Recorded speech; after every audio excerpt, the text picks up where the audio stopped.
امی ابو پریشان تھے۔ وہ 18 برس کی تھی اور ابھی تک ان کا کوئی رشتہ نہیں طے ہوا تھا۔ خیر اعلان میں یہ بات جب بتائی گئی کہ گاؤں کے تمام لوگ سردار کے کہنے پہ ندی کنارے واقع بڑے میدان میں جمع ہوں تو میں پرجوش سی ہو گئی۔ مجھے لگا شاید سردار کو عقل آ گئی ہے اور وہ کوئی اہم اعلان کرنے والا ہے۔ شام ہوتے ہی تمام لوگ ندی سے متصل بڑے میدان میں جمع ہوئے اور سردار تشریف لائے۔ تمام لوگ خاموش ہوئے۔ سردار نے اپنی بات کرنا شروع کی۔ اے گاؤں والوں، میں نے ایک ایسی رسم کا انعقاد کیا ہے جسے ہر گھر میں پورا کرنا ضروری ہے۔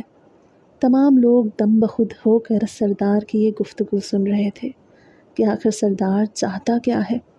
تب انہوں نے ایک ایسی بات کہی جسے سن کے مجھے بے حد غصہ آیا۔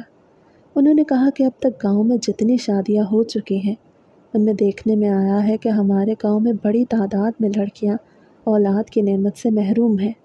اس مقصد کے لیے میں نے اپنے روحانی پیشوا سے رابطہ کیا تو انہوں نے ایک رسم کے بارے میں بتایا۔ یہ سن کے میرے کان کھڑے ہو گئے کہ اب سردار کون سا نیا شوشہ چھوڑنے والا ہے، لیکن میں نے اپنے آپ پہ قابو پایا اور سکون سے دوبارہ سننے لگی۔ سردار نے کہا کہ روحانی پیشوا نے اس کا یہ حل بتایا ہے کہ ہر کنواری لڑکی کو شادی سے پہلے ایک رات کے لیے خاص قسم کے نسل کے بندر کے ساتھ باندھ دیا جائے اور پھر ان کے ہاں اولاد جیسی نعمت کی کمی نہیں رہے گی۔ یہ سننا تھا کہ میرے ہوش اڑ گئے اور تمام لوگوں نے ایک دوسرے کی طرف حیرت سے دیکھا۔ یہ بھلا کیسی رسم تھی جو قبیلے میں مسلط کی جا رہی تھی؟ میں نے امینہ کی طرف اور امینہ نے میری طرف دیکھا۔ آپ تمام لوگ یہ مت سمجھیں کہ وہ بندر اس انسان کے ساتھ کچھ غلط کرے گا، بلکہ ایک رات اس کے ساتھ رہنے سے ہمارے روحانی پیشوا کے مطابق کچھ ایسے جراثیم اس کے جسم سے نکلتے ہیں جو ہوا میں پھیل کے اس لڑکی کے لیے فائدہ مند ثابت ہوتے ہیں، اور وہ لڑکی پھر کبھی بانجھ نہیں رہتی، اولاد والی ہوتی ہے۔ لہٰذا ہر وہ لڑکی جس کی شادی قریب ہے وہ بھی اس رسم سے گزرے گی، اور ہر وہ لڑکی جو 12 سال کی عمر کو پہنچ گئی ہے وہ بھی اس رسم سے گزرے گی۔ میں نے یہ تمام اقدامات ہمارے گاؤں کے لوگوں کے لیے کیے ہیں، کیونکہ مجھے دن بدن اس بات کی فکر ہو رہی ہے کہ ہمارے گاؤں میں آبادی کم ہو رہی ہے۔ لہٰذا میں نے یہ اصول نکالا ہے، اب سے یہ رسم ہر گھر کی ہر اس لڑکی پہ آزمائی جائے گی جس کی شادی طے ہونے والی ہے یا ہو رہی ہے۔ لہٰذا تمام لوگ اپنا اپنا اندراج میرے ملازم کے پاس کروا لیں تاکہ ہمیں اس رسم کو پورا کرنے میں کوئی مشکل پیش نہ آئے۔ اعلان ختم ہو گیا تھا۔ سردار اپنے گھوڑے پہ سوار ہو کے واپس لوٹ گیا اور ہم گاؤں والے بس ایک دوسرے کا منہ دیکھتے رہ گئے۔ کچھ کو سردار کا یہ رویہ پسند آیا کہ وہ گاؤں کے لوگوں کے بارے میں سوچ رہا ہے۔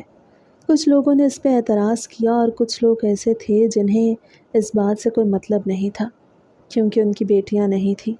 البتہ بیٹیوں والوں کے چہروں پر پریشانی کے آثار دکھائی دے رہے تھے۔ ہم لوگ جب گھر آئے تو میں نے احتجاج کیا۔ ابو اب گاؤں والوں کو چاہیے کہ سردار کے خلاف کھڑے ہو جائیں۔ بھلا یہ کیسا اصول ہوا؟ ایک لڑکی ایک بندر کے ساتھ کیسے ایک گھر میں رہے گی؟ میرا احتجاج سن کے ابو نے مجھے ڈانٹا اور چپ رہنے کا اشارہ کیا۔ بیٹا، اگر سردار کا کوئی نوکر یہاں سے گزرا اور اس نے تمہاری اتنی لمبی زبان دیکھ لی تو ہمارے گھر کے ساتھ اچھا نہیں ہوگا، ہم مفت میں مارے جائیں گے۔ ابو کی بات سن کے مجھے افسوس ہوا، لیکن میں چپ رہی۔ پر امینہ باجی تو خوف میں مبتلا ہو گئی۔ ابو، آپ ابھی میری شادی کی باتیں کر رہے ہیں اور رشتہ طے کرنے کا سوچ رہے ہیں، اب سردار نے یہ نئی رسم نکالی ہے، میرا تو سوچ سوچ کے برا حال ہو رہا ہے۔ میں شادی نہیں کروں گی۔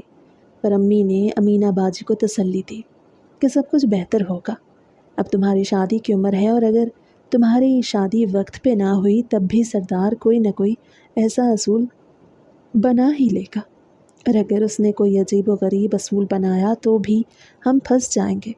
لہٰذا میں کل ہی عزیز صاحب سے بات کرتی ہوں، ان کا بیٹا مجھے پسند ہے، ہم لوگ آپس میں رشتہ بڑھائیں گے اور شاید کچھ مہینوں میں تمہاری منگنی بھی ہو جائے۔ امینہ باجی خوف سے رو پڑی تھی۔ میں نے انہیں تسلی دی کہ ایسا کچھ بھی نہیں ہوگا، آپ سے پہلے بھی کتنی لڑکیوں کو اس رسم سے گزرنا پڑے گا، تب آپ ان سے پوچھ لینا کہ بھلا اس رسم میں کیا ہوتا ہے اور کیا نہیں ہوتا، ان کا تجربہ سن کے آپ کو تسلی ہو جائے گی۔